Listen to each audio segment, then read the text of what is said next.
تو یہ بات یہاں سے چلی کہ کبھی کبھی جس شخص سے گفتگو ہوتی ہے وہ بہت ہی زیادہ کمزور دماغ کا ہوتا ہے، اس کو سمجھانے کے لیے پھر طریقہ مناظرہ تبدیل کرنا پڑتا ہے۔ موسیٰ علیہ السلام جب فرعون کے پاس جانے لگے گفتگو کے لیے، قرآن کریم میں ہے تو رب العزت نے کہا قولا لہ قولا لینا، ذرا نرمی سے بات کر۔ موسیٰ علیہ السلام بہت غصے والے تھے، ایک تھپڑ جو رکھ دیا کس بھی گیا، دوسرا تھپڑ جو رکھ دیا ملک الموت کو ففقعت عینہ، بخاری میں آنکھ کی ختم ہو گئی۔ اس لیے تو اللہ نے لاٹھی دی تھی، ہر وقت آپ کا ہاتھ تکے گا، اسی سے کام کیا کرے، ضرورت پیش آتی ہے۔ کہتے ہیں روح المانی میں لکھا ہے موسیٰ علیہ السلام کو جب غصہ آ جاتا تھا تو سر سے پنڈی جلدی اٹھا لیتے تھے اور نہ آگ لگتی تھی، شعلے نکلتے تھے۔ آپ نے فرمایا میں نے شب معراج میں موسیٰ علیہ السلام کو دیکھا ہے، بنو زوق قبیلے کی طرح غصے سے بھرے ہوئے کھڑے تھے۔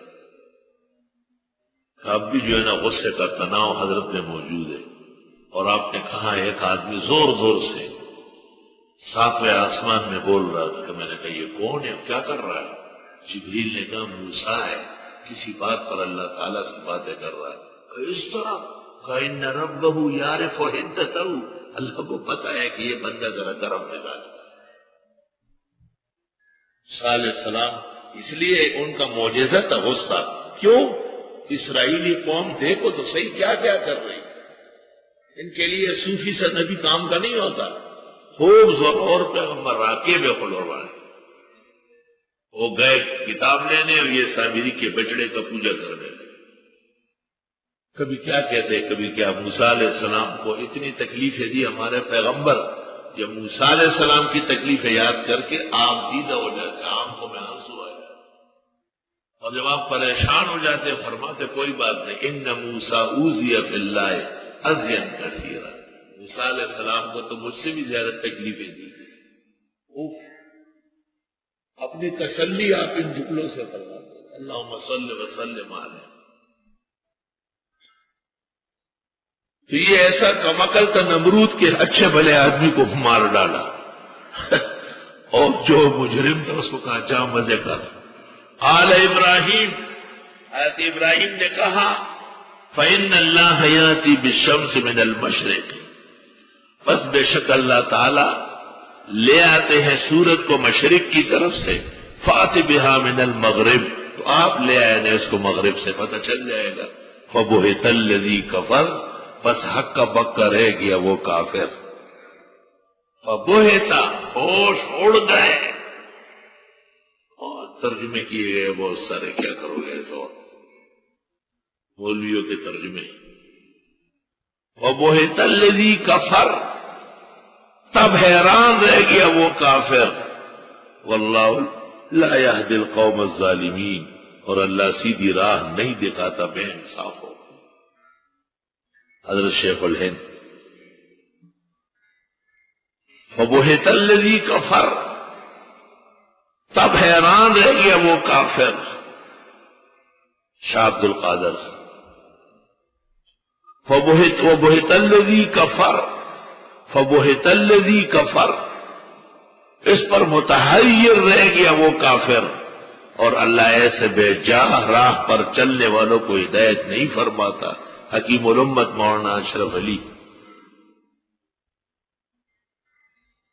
فَبُهِتَ الَّذِي كَفَرَ، پس مغلوب شد کافر، وخدا راہ نمی نماید، گروہ ستمگاراں رہا۔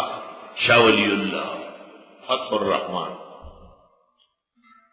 فَبُهِتَ الَّذِي كَفَرَ، تو ہوش اڑ گئے کافر کے، تو ہوش اڑ گئے کافر کے، اور اللہ راہ نہیں دکھاتا ظالموں کو۔ احمد رضا خان، اس پر وہ کافر ہکا بکا رہ گیا، اور اللہ ہٹ درم لوگوں کو ہدایت نہیں دیا کرتا، ڈپٹی نذیر۔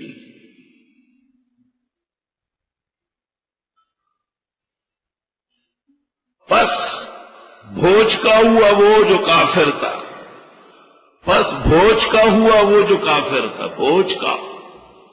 اور اللہ تعالیٰ نئی راہ دکھاتا قوم ظالموں کو. عبد الستار غیر مقلد. پس بھوج کا ہوا، پس وہ کافر حیران رہ گیا. ثناء اللہ امرتسری. اس پر وہ جو کافر تھا دنگ رہ گیا. عبد الماجد دریابادی، جس کو آپ کہے ترجموں کی سیر، جیسے آپ باغ میں جا کے پھول پھل دیکھتے ہیں، ترجموں کی سیر. تفسیر کبیر میں فخر رازی نے لکھا ہے کہ اگر نمرود کہہ دیتا کہ یہ مشرق سے سورج لانا مغرب میں ڈبونا یہ میرا کام ہے، تو اپنے خدا کو کہے کہ وہ اس کو پلٹ دے، تو امام راضی کہتے ہیں کہ پھر ایسا ہی ہو جاتا. اس وقت اللہ نبی کو رسوا نہیں کرتا. جیسے ہمارے نبی کو جب چاند کا کہا گیا تو چاند دو ٹکڑے ہو کر ان کی نظروں کے سامنے آپ کے آستین سے نکلتے ہوئے جبل ابی قبیس سے اوپر چلا گیا.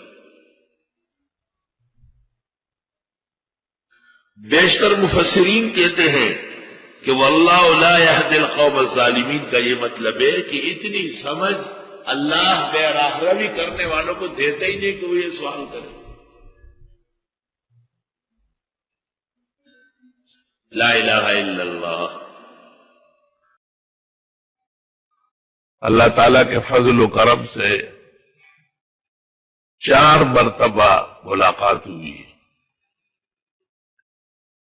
ایک دفعہ میں نے بعض ایسی کتابیں دیکھی تھی، خاص کر روح المعانی بن استیاب دیکھتا تھا. علامہ آلوسی پر ایک عجیب اثر ہے. وہ جب شروع ہوتا ہے تو انکار کرتا ہے، جب ختم کرتا ہے پھر اعتراف کرتا ہے. تو میں نے اس طرح کی کچھ باتیں کہی. مجھ سے ملنے کے لیے ایک شخص آیا اور جب مجھے یقین ہوا کہ یہ خضر ہے تو مجھے کہا کہ شرم کرو، تم نے آج کیا کیا بیان کیا. میں نے کہا میں رجوع کر لوں گا اگلے جمعے حیات خضر پر کلام کو. بالکل اسی طرح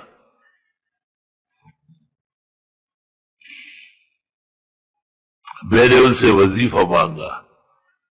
فرمایا حضرت محمد صلی اللہ علیہ وسلم نے بخاری کتاب الدعوات میں جو وظائف دیے وہ مجھ سے بہت زیادہ ہے. اشارہ یہ تھا کہ وہ شارع علیہ السلام ہے، میں تو شارع نہیں ہوں، میں تو تکوینی امور کا ملزم ہوں. مجھے تو حق نہیں ہے اس طرح باتیں کرنے.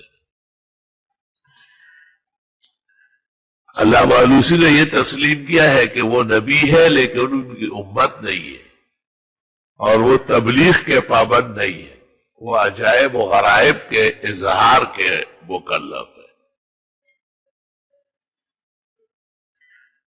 حضرت موسیٰ جو ساتھ گئے تھے یہی ہوا نا، کبھی کشتی توڑ رہا ہے، کبھی جو ہے نا کھلاڑیوں کو قتل کر رہا ہے. جب تک یہ ہٹے نہیں ہے پاکستان نہیں ہوگا، کھیلستان رہے. بڑے بڑے سودے یہی کر رہا ہے، اور کئی لوگوں کی دیواریں کڑی کر رہا ہے جو ایسے بے مروت تھے کہ مہمان کا مہمانی بھی نہیں جانتے تھے. حضرت موسیٰ نے کہا کوئی ڈھنگ کا کام تو کرو.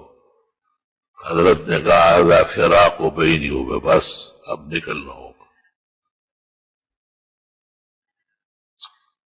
بخاری شریف میں ہے یہ واقعہ، رسول اللہ صلی اللہ علیہ وسلم نے بیان کیا اور فرمایا لَوَدِدْنَا لَوْ صَبَرَ مُوسَىٰ لَبَيَّنَا. ہماری خواہش تھی کہ حضرت موسیٰ تھوڑا اور صبر کر لیتے اور عجائب کھل جاتے. وہ تو عجائب کا مجموعہ تھا، جیسے جیسے گزرتا تھا کوئی نہ کوئی تماشا دیکھتا.